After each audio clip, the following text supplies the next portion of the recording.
আল্লাহ নবী বলেন অতীত জামানার 3 ব্যক্তির ঘটনা আমাদেরকে শোনায়। নবীজি বলেন অতীত জামানায় 3 ব্যক্তি রাতের বেলা বের হওয়ার পর হাঁটতে হাঁটতে রাত গভীর হয়ে গেছে। তারা 3 জন চিন্তা করলো কি করা যায়, এত রাত বাসায় যাওয়া সম্ভব না, কোথাও আমরা রাতটা কাটানোর পর সকালবেলা আমরা বাসায় দিয়ে রওনা করব। যে নিয়ত ফাওয়াউল মাবিতা ইলা গারিন ফাদাখালুহু, একটা গুহার মধ্যে তারা ঢুকছে রাত কাটানোর জন্য। গুহায় ঢুকার পর তাদের নিয়ত আজকে গুহার মধ্যে রাতে ঘুমায় আমরা কাটায় দিব, সকালবেলা আবার বাসায় রওনা করব। গুহায় ঢুকছে, ফানহাদারাত সখরাতুম মিনাল জাবাল, পাহাড় থেকে একটা পাথর আসছে, আসার পর ওই গুহার মুখে আইসা পড়ছে। ফাসাদ্দাত আলাইহিমুল গার, পুরা গুহার মুখটা পাথর বন্ধ করে দিস। পুরা গুহার মুখে পাথর, বেশি সময় স্থায়ী হয়ে গেলে মারা যাবে, অক্সিজেন যাবে না, খানা টানা তো কিচ্ছুই নেই, কেউ জানবে না, মারা যাবে। এই 3 জনে চিন্তা করতেছে ইন্না লিল্লাহ, এখন কি হবে। ফাকালু, 3 জন পরামর্শে বসছে। এটা মন দিয়ে শুনেন, আপনাদের সারা জীবনের জন্য, নিজেরা হয়তো শুনছেন কিন্তু আজকে এটা আমলের, প্রত্যেক দিনই আমলটা করতে পারেন। তারা 3 জন যে কথাটা বলছে এটা আমার আর আপনারও কথা হবে আজকে থেকে। 3 জনে বলতেছে লা ইউনজিকুম মিন হাদিহিস সখরা ইল্লা আন তাদউল্লাহা বিসালিহি আমালিকুম, এই পাথর নামক বিপদ থেকে কোনো জিনিস আমাদেরকে উদ্ধার করতে পারবে না, একমাত্র আমাদের জীবনের খাঁটি কোনো আমল দিয়ে যদি আল্লাহর কাছে দোয়া করতে পারি, ওই দোয়ার বদৌলতে আশা করা যায় এই পাথর আল্লাহ সরায়া দিবেন। তাহলে আপনারা জীবনে ভালো কিছু কাজ করছেন আসি নিশ্চিত, তো মাঝে মাঝে আল্লাহরে বলবেন, আল্লাহ ওই দিন ওই কাজটা আমি তোমারে খুশি করার জন্য যদি কইরা থাকি, তো মাবুদ আমার এই আশাটা তুমি পুরা করো, এইভাবে বলা। তো 3 জন পরামর্শ করার পর কয় ঠিক আছে, আগে কে দোয়া করবে? তো একজন আগে দোয়া করবে। উনি বলতে লাগলেন আল্লাহকে, আল্লাহুম্মা কানা লি আবাওয়ানি শাইখানি কাবীরান, আল্লাহ আমার 2 জন মা বাবা ছিল। মা বাবা 2 জন আছে কার কার? হাত তোলেন তো। 2 জনই আছে কার কার? হাত নামান। একজন আছে কার? মা অথবা বাবা? হ্যাঁ, একজন। হ্যাঁ, আচ্ছা, আমরা তো একটু কপাল খারাপ যারা আমাদের একজন, আর যাদের 2 জন আছে আপনাদের কপাল অনেক ভালো, এখন ভাগ্য অনেক ভালো। হ্যাঁ, এজন্য ওনারা থাকতেই জান্নাত কামাই করেন, ওনারা থাকতেই জান্নাত কামাই করে নেন, চলে গেলে কিন্তু আর পাবেন না সুযোগ। একদম বুঝে আসবে, বিশ্বাস করেন, থাকতে বুঝে আসবে না, চলে গেলে বুঝে আসবে, সত্যি কথা। তো রাসূল আকরাম সাল্লাল্লাহু আলাইহি সাল্লাম বলেন, ওই ব্যক্তি বলতে লাগলেন, আল্লাহুম্মা কানা লি আবাওয়ানি শাইখানি কাবীরান, মাবুদ আমার মা বাবা বৃদ্ধ বৃদ্ধা, 3 ভাই ঢাকা শহরে থাকে, 3 ভাইয়ের মধ্যে 1 ভাইয়ের কাছে মা বাবা থাকে, বাকি 2 জনের কাছে থাকে না। ওই 2 জনের বিবি আর ওই 2 জন চিন্তা করে বাঁচাইছে আল্লাহ, আব্বা আম্মাডারে ওইটার সাথে দিয়ে দিস, আমগো 2 জনরে আল্লাহ বাঁচাইছে। না না, আপনাদের 2 জনকে আল্লাহ ঠকাইছে, বাঁচায় নাই। আপনাদের এই মানসিকতা যে আমগো 2 জনের সাথে আব্বা আম্মা নাই, ওটার সাথে আছে, কামরাঙ্গিচর বাসা ভাড়া নিয়ে থাকে ওইটা, আমরা 2 জন লালবাগ আছি, আল্লাহ বাঁচাইছে রে, আব্বা আম্মা ওখানে আছে, ওষুধপাতি যা আছে ওর কাঁধে দিছে, ওর কাঁধে দেন নাই, ওরে আপনারা জান্নাতে যাওয়া সহজ করে দিয়েছেন। আপনারা জিতে যান নাই, হেরে গেছেন, সত্যি কথা। তো বলতেছে আল্লাহ আমার আব্বা আম্মা 2 জন আছে, কুনতু লা আগবিকু ক্বাবলাহুমা আহলান আও মালা, আল্লাহ আমি প্রতিদিন দুধ দহন করতাম, করার পর আব্বা আম্মার আগে আমি আমার পরিবারের কাউকে দুধ দিতাম না, দাস দাসী কেউ দিতাম না, বাসায় আনার পর আগে আব্বা আম্মারে খাওয়াইতাম, এরপর অন্যদেরকে দিতাম। এই কথা বলার পর আল্লাহকে বলতে লাগলেন, ফানা আবি ফি তলাবি শাইইন ইয়াওমা, একদিন আমি একটা প্রয়োজনে অনেক দূরে চলে যাই, যাওয়ার পর ফালাম উরিহ আলাইহিমা হাত্তা নামা, আসতে আসতে দেরি হয়ে যায়, রাতের বেলা এসে দেখি আব্বা আম্মা ঘুমায় গেছে।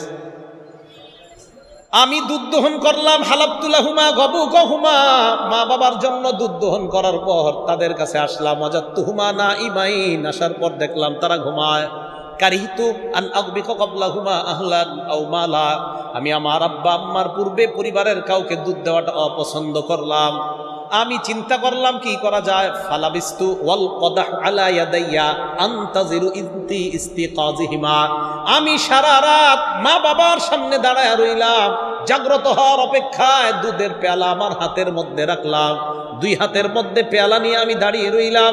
হাত্তা বারাকাল ফাজরু, ফজরের সময় যখন হয়ে যায়, আব্বা আম্মা জাগ্রত হওয়ার পর সারিবা গাবু কহুমা, আমার আব্বা আম্মা আমার থেকে দুধ নিয়ে দুধ পান করেছে।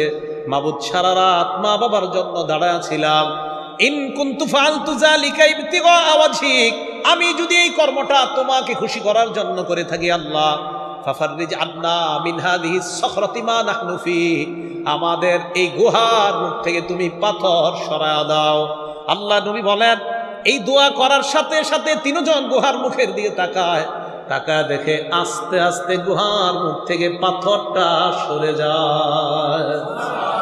নবীজি বলেন হালকা সরছে, লা ইস্তাতিউনাল খুরুজ, বের হতে পারে না, এতটুকু সরছে মানে ফাঁকা হয়েছে, একটু বাতাস টাতাস আসে, কিন্তু বের হতে পারবে না। এবার দ্বিতীয়জন দোয়া করতে লাগলেন, উনি বলতে লাগলেন, আল্লাহুম্মা কানাতলি বিনতু আম, আল্লাহ আমার একটা চাচাতো বোন ছিল, কানাত আহাব্বাদ নাসি ইলাইয়া, এই বোনটা অনেক সুন্দরী ছিল, আমার কাছে খুব প্রিয় ছিল, তো ফারাদতুহা আন নাফসিহা, আমি তার সাথে অপকর্ম করতে চাইলাম। নাউজুবিল্লাহ বলেন, আবার বলেন নাউজুবিল্লাহ। আমার একটা চাচাতো বোন ছিল এরকম, তো বলতেছে ফামতানাত মিন্নি, আমি আমার বোনটাকে বললাম তুমি আমার সাথে, অনেক ছোট ছোট বাচ্চারা আছে আপনারা বুঝে নেন, তো যাই হোক এই প্রস্তাব দেওয়ার পর তখন আমার বোনটা রাজি হলো না। হাত্তা আলাম্মাত বিহা সানাতুম মিনাস সিনিনা, একবার কি হলো, 1 বছর দেশে দুর্ভিক্ষ লাগলো, এই দুর্ভিক্ষের কারণে আমার বোনের উপরে গজব লাগছে, মানে অভাব অনটন দেখা দিছে, টাকা পয়সার অভাব লাগছে। ফাজাআতনি, আমার কাছে আসছে, আয়েশা কয় আমার কিছু টাকা পয়সা দিয়ে সাহায্য করো। ফাআতাইতুহা 20 ওয়া 100 দিনার, আমি তাকে 120 দিনার স্বর্ণ মুদ্রা দিলাম। আলা আন তুখাল্লিয়া বাইনি ওয়া বাইনা নাফসিহা, এই শর্তে আমার সাথে ওই কর্মটা করতে রাজি হতে হবে। বলেন নাউজুবিল্লাহ। ফাফালাত, সে রাজি হয়ে গেছে। রাজি হওয়ার পর হাত্তা ইদা কদারতু আলাইহা, আমি যখন পরিপূর্ণ সুযোগ গ্রহণ করলাম, করার পর আমি যখন তার সাথে এই অন্যায় কর্মটা করব, বোনটা আমার দিকে তাকায় কয় লা উহিল্লু লাকা হাত্তা তাফুদ্দাল খাতামা ইল্লা বিহাক্কি, আমার মোহর ভাঙ্গার অনুমতি আমি তোমাকে দিতে পারি না, তোমার জন্য বৈধ মনে করি না। তুমি চাইলেই অপকর্মটা করতে পারো, তবে আমার মোহর আছে একটা, ওই মোহর না দিয়ে কোনো পুরুষ এখনো আমাকে বৈধ করে নাই, তুমিও বৈধ করো নাই। তুমি যদি মোহরানা পরিশোধ করে বৈধ করতে পারো, তাহলে এটা হবে বৈধতার শুরু। অবৈধভাবে আমি তোমার জন্য এই কর্মটা অন্যায় মনে করতেছি। ওই ব্যক্তি বলেন ফাতাহাররাজতু মিনাল বুকুই আলাইহা, আমার বোন এটা বলার পর আমার মাঝে তোমার ভয় সৃষ্টি হয়ে যায়। আমি এই অন্যায় কর্মটা করা, তার সাথে করাটা গুনাহ মনে করলাম। ফানসরাফতু আনহা, সেখান থেকে আমি ফিরে গেলাম। ওয়া তারাকতুল্লাযী, আমি যে স্বর্ণ আমার বোনকে দিয়েছিলাম এটাও বললাম অপকর্মের তো প্রশ্নে আসে না, 120 দিনার স্বর্ণ তোমাকে দিয়েছিলাম, এটাও আমাকে ফেরত দিতে হবে না।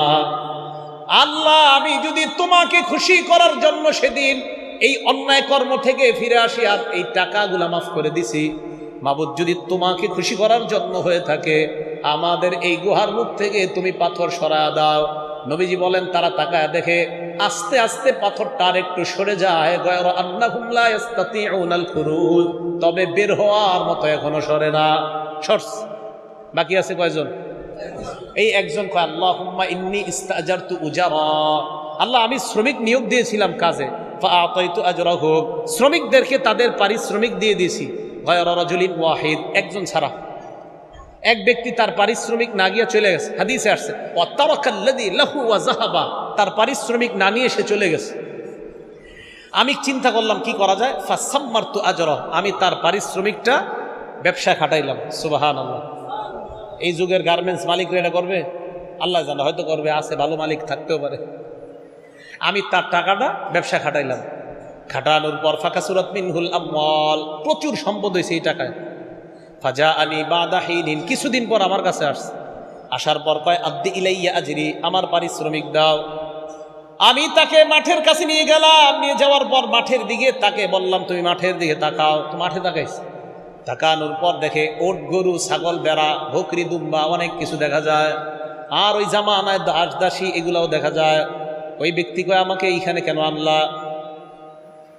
শ্রমিককে মালিক জবাব দেয় কুল্লু শাইইম মা তারা মিনাল ইবলি ওয়াল বাকরি ওয়াল গনামি ওয়ার রাকিক, এই যে গরু ছাগল ওট আর দাস দাসী যা দেখো সব তোমার।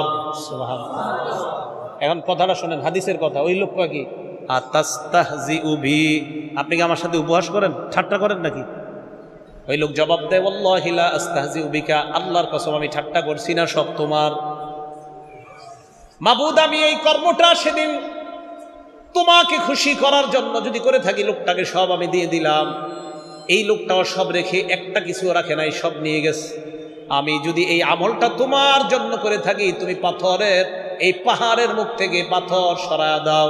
নবীজি বলেন তারা তাকায় দেখে পাহাড়ের ওই গুহার মুখ থেকে পাথর পরিপূর্ণভাবে সরে যায়। খরজুয়ামশুনা, বের হয়ে তারা হাঁটতে লাগলেন। এই হাদিস থেকে বোঝা যায় আমল যদি আল্লাহর জন্য করা হয়, আর ওইটাতেও যদি আল্লাহরে অভিমান, মাঝে মাঝে আপনি চিন্তা করেন যে ওইটারে যদি ইয়া করে দোয়া করা যায়, আল্লাহ আমি না ওইটা করছি আপনারে খুশি করার জন্য, মাবুদ আপনি কবুল করে নেন, তো এইভাবে যদি আল্লাহকে বলা যায়, আর এটা আসলে যদি আল্লাহর জন্য হয়, আল্লাহ দোয়া কবুল করবে। কথা কি বুঝে আসছে সবার?